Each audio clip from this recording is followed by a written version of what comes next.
अस्सलाम वालेकुम वरहमतुल्लाहि वबरकातुहू। प्यारे नाजरीन, पंजाब के शाही इमाम मौलाना उस्मान लुधियानवी साहब जो कि सोशल मीडिया पर अक्सर एक्टिव रहते हैं और उनके बयानात हम आपको सुनाते रहते हैं। माशाल्लाह बहुत अच्छा बोलते हैं।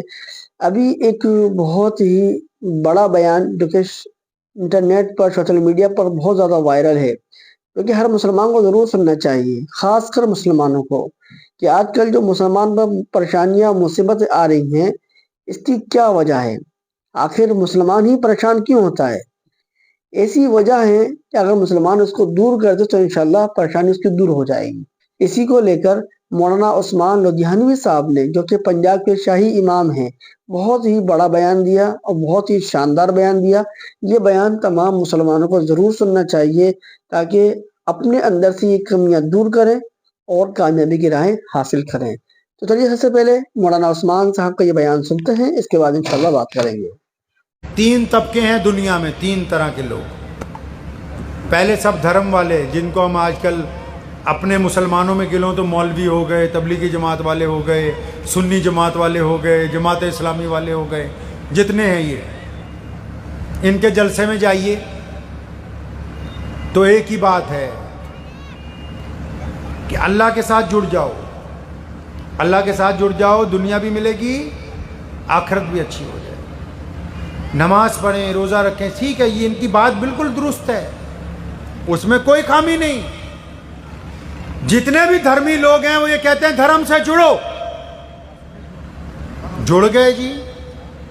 लेकिन जब कोई परेशानी आई, दुख दर्द आया, मुसीबत आई, तो ये बोलते हैं क्योंकि हम तो मजहबी लोग हैं, ये हमारा काम, बाकी हमारा काम नहीं है। चलो जी, ठीक है जी, आप मजहबी लोग हैं, आपका काम सिर्फ मजहब तक था, तो आगे अब आपका नहीं है। दूसरा तबका आ जाइए मुसलमानों में, वो सारे के सारे पढ़े लिखे प्रोफेसर, इंजीनियर, डॉक्टर, एडवोकेट, उनका कोई प्रोग्राम होगा तो चले जाओ, वो एक ही बात कहेंगे कि हम इसलिए तरक्की नहीं करते क्योंकि हम पढ़ते नहीं,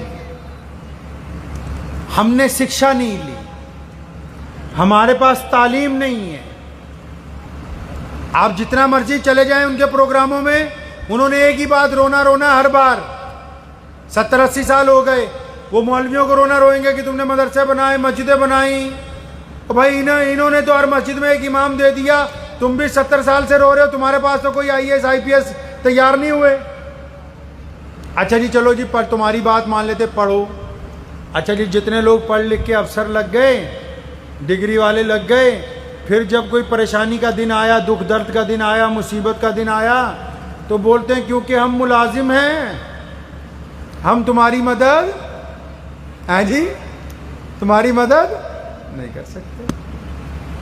पहला तबका दीनदार है, परेशानी आई वो हमारी मदद नहीं कर सकता।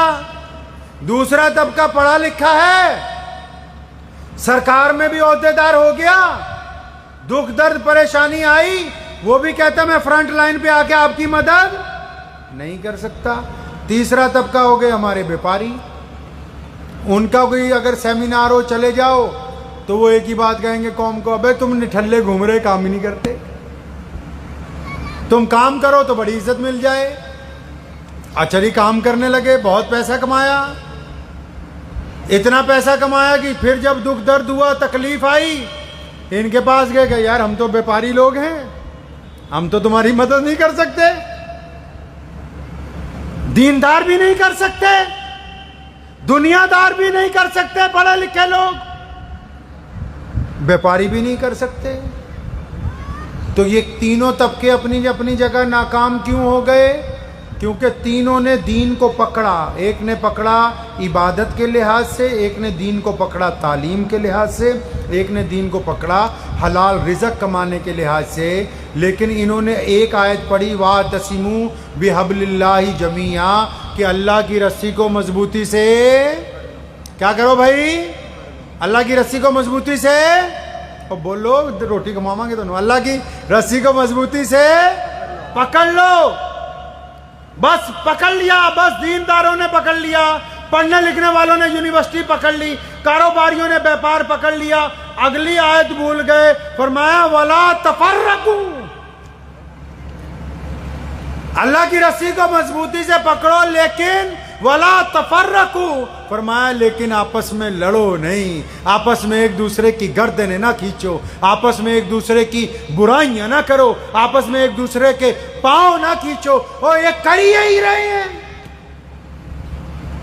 पता लगा कि मजबूती तो तब आएगी, ये अच्छे रास्ते पे तब जाएंगे जब अल्लाह के कहना मानने के साथ मुकम्मल कहना मानेंगे, मतलब अल्लाह के रास्ते पे चलेंगे लेकिन आपस में लड़ेंगे नहीं। अगर हमारे देश की बात कर लूं तो भारत के स्लोगन में एक ही बात सबसे आगे लिखी जाती है कि भारत की विशेषता ये है कि यहाँ अनेकता में एकता है। ये फलसफा समझ नहीं आ रहा, अलग अलग बैठे हुए हैं, ये पता नहीं लगा कि अल्लाह के रसूल का हुक्म है कि आपस में निफाक ना करो, आपस में दुश्मनियां ना करो। वैलुल कुल्ली हुमाज़ातिल लुमाज़ा, कुरान ने कहा वैल है, तबाही है उन लोगों के लिए जो एक दूसरे के ऐब तलाश करते फिर दूसरों को बताते फिरते हैं। तबाही है कुरान ने कहा उन लोगों के लिए। तो ये समझ नहीं आई बात कि तालीम के लिए अच्छी यूनिवर्सिटी बनानी हो, औलमा साथ में होंगे, व्यापारी साथ में होंगे, पढ़े लिखे लोग साथ में होंगे तो अच्छी यूनिवर्सिटी जो सालों में बनती है वो दिनों में बन जाएगी। गरीब की मदद करनी होगी, औलमा साथ में होंगे, वो बताएंगे इज्जत से करनी है, रात को जाना है, छुप के देके आना है। व्यापारी साथ में होंगे, वो कहेंगे हमारा माल दौलत ले लो। पढ़े लिखे लोग होंगे, वो कहेंगे सरकार से हम परमिशन ले देते हैं, तुम जाके मुसीबत के टाइम में भी, कोरोना के टाइम में भी तुम सड़क के ऊपर जाके अपना काम कर सकते हो। पता ये लगा कि गाड़ी तो इनकी तब चलेगी जब ये तीनों तबके आपस में एक दूसरे से इत्तेफाक के साथ चलने वाले हैं। रब्ते बाहम जो नहीं, महफिले अंजुम भी नहीं। अल्लामा इकबाल ने कहा ना, कौम मजहब से है, मजहब जो नहीं कुछ भी नहीं, रब्ते बाहम जो नहीं, महफिले अंजुम भी नहीं।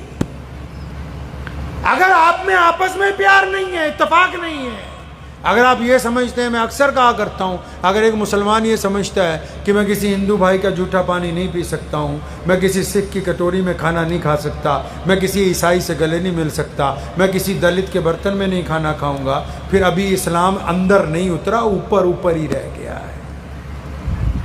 इस्लाम में तो ये बातें, इन्हीं बातों को तो तोड़ा, तभी तो हम मुसलमान हुए। हम क्यों मुसलमान हुए भाई? हम मदीने से आए हैं, ये इस चमड़ी में खून अरब का घुसा हुआ है, क्योंकि मोहम्मद अरबी सल्लल्लाहु अलैहि वसल्लम ने हमें ये बात समझाई तो ये हमारे बुजुर्गों की दिलों में घर कर गई कि अल्लाह ने हमें इज्जत अता फरमाई मोहम्मदुर रसूलुल्लाह के जरिए। और जिनको अल्लाह ने इज्जतदार बनाया हो वो दूसरों की इज्जत छीनने लगे तो क्या अच्छी बात है? ये अच्छी बात है। अल्लाह ने आपको इज्जतदार बनाया, आप लोगों को इज्जतें बांटेंगे जी इंशाअल्लाह। लोगों को इज्जतें बांटिए।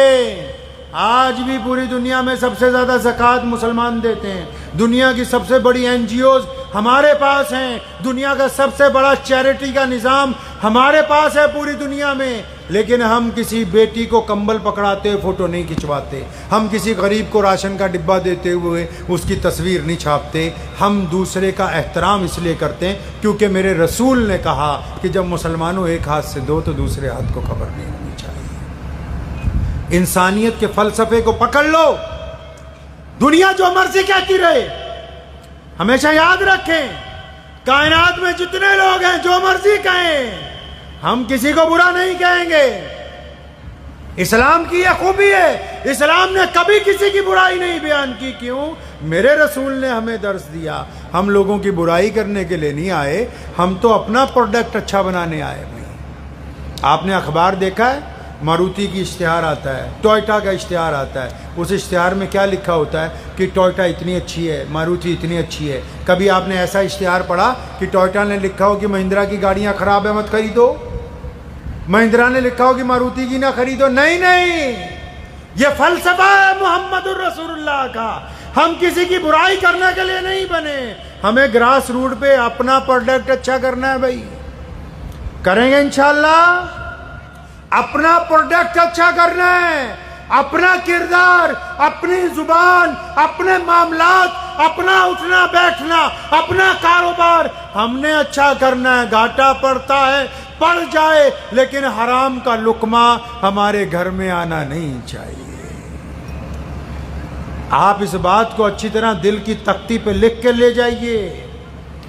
हम लोगों ने कॉलेज बनाना शुरू किया, क्यों? हमारी नीयत ये नहीं थी कि मुसलमानों की बेटियों को पढ़ाना है, नहीं। आपने शायद मेरा वो बयान सुना हो, हमने कहा कि हम खुद भी पढ़ना चाहते हैं, दूसरों को भी पढ़ाना चाहते हैं। अगर आप इस काम में चलेंगे कि सिर्फ हमें ही आगे बढ़ना है, नहीं नहीं, ऐसे इस्लाम नहीं चलता। अगर कोई आदमी अभी छत पे खड़ा हो, आप 5-7 लोग उसके पास जाएं, उसको बोले नीचे उतर, वो कहे मैं नहीं उतरता, तो आप उसको ज़बरदस्ती धक्का देंगे, वो उतरता नहीं है। जब आप धक्का देंगे ना, तो एक एक सीढ़ी उतरेगा आपके ज़ोर की वजह से। लेकिन आप याद रखें, जब वो नीचे आ जाएगा, आप सब भी उसके साथ कहाँ आ जाएंगे? नीचे आ जाएंगे। लोगों को गिराने की कोशिश ना करो। जो हमें गिराने की कोशिश करते हैं वो भी कामयाब नहीं हो सकते। मज़ा तो उसमें, बस्ती उजड़ना आसान है। मैं कोई भी काम करता था बचपन से, अब्बू जान को कई बार कहना फलां इमारत ऐसे तोड़ के ऐसे बना दें, तो मेरे अब्बू ने मुझे पास बुला लेना, कहना यार पुत्रा बह जा, और एक ही बात समझाने का, यार बस्ती उजड़ना आसान है, बस्ती बसते बसते बसते बस्ती है।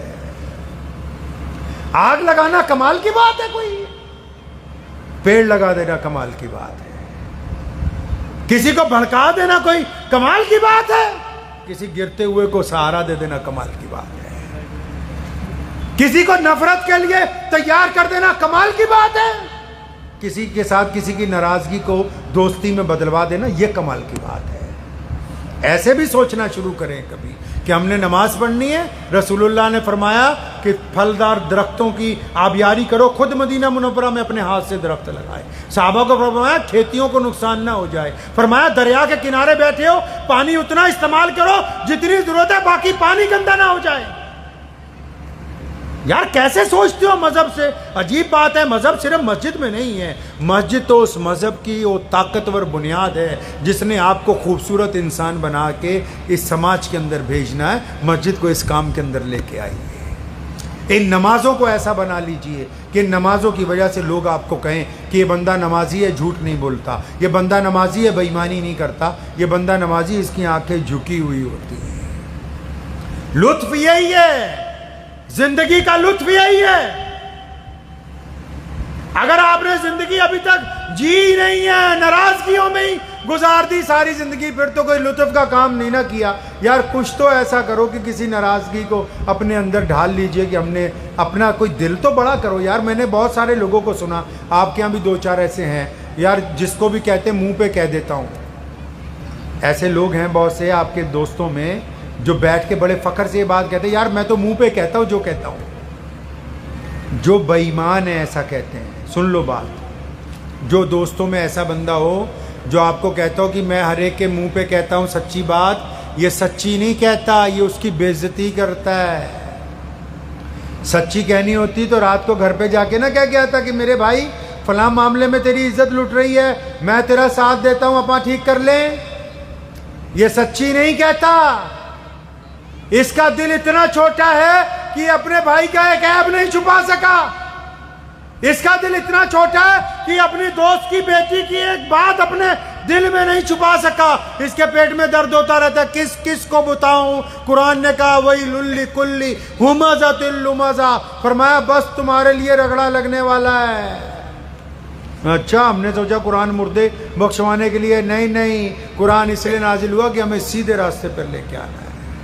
वक्त भी हो गया, बातें बहुत सारी थी, लेकिन जिन लोगों का आपने एजाज़ किया ना, जिनको इज़्ज़त दी, उनको इज़्ज़त देनी बहुत ज़रूरी थी। जिनकी हमने हौसला अफजाई की है, उनकी हौसला अफजाई करनी बहुत ज़रूरी थी। मैं दुआ करता हूँ कि ऐसे लोग आइंदा और आने वाले दिनों में पूरे मुल्क में ऐसे लोग आएँ और जिनकी आप लोग इज़्ज़त अफजाई करते रहें। और बड़े ही अदब के साथ मुस्लिम महासभा को एक थोड़ी सी और गुजारिश है कि अगली बार जब आप मुझे बुलाएं तो इस ये जो आपने सम्मेलन रखा, क्या कहते हैं इसको, प्रतिभा सम्मेलन, तो डिस्ट्रिक्ट में जितने टॉप तो देखा आप लोगों ने कि मौलाना उस्मान लुधियानवी साहब ने कितना शानदार बयान दिया है कि मुसलमानों की नाकामी की वजह, अगर मुसलमान अपने अंदर से ये चीज़ें ख़त्म कर दें तो इंशाअल्लाह वो कामयाब होगा, अल्लाह भी राज़ी होगा और दुनिया में भी कामयाब करेगा और आखिरत में भी इंशाअल्लाह वो कामयाब हो जाएगा।